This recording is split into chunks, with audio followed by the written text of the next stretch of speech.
Diệu chiếu Giêsu ni can lành tia môn, nhị bé hiệt dùng đáo lô dùng sâu.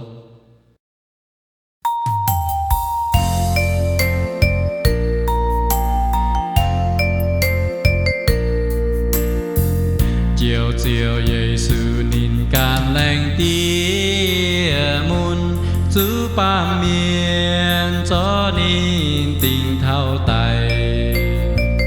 Chú miền ba ba châu tô bún nín nhé, ô miền nhé hiếu kinh đồng nai hoài.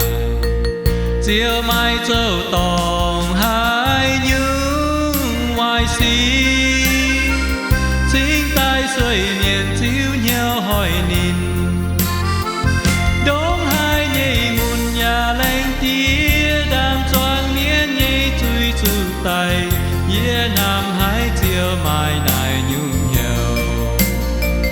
Miền kinh bò nên mãi mãi khó liên nhau, tía khâu hay nín mai làm khao tò.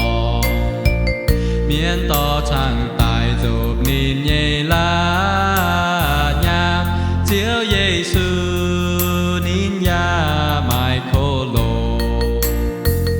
Chiếu khu ngôi dầu nhiều lông bùn miên, đó mình thiêu nhiều cháo chiếu họp nhiều.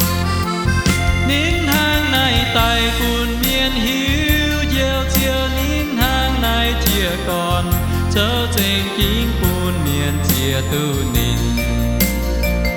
Nín liều nhị giảm tiềm tiềm mai hát mà, chiếu đu tao tí tu tao tao miền.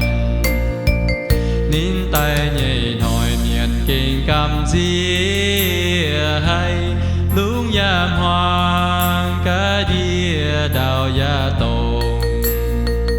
Tiếng giang buồn hỏi chiếu em chia tay, chiếc chân xây tông Giêsu nhảy mình. Hãy tao ơi từ chiều nhảy mình lên căn ký tu quang chiang mình. Buồn hỏi Giêsu phàn nàng duôn tài, buồn hỏi Giêsu phàn nàng duôn tài, buồn hỏi Giêsu phàn nàng duôn tài.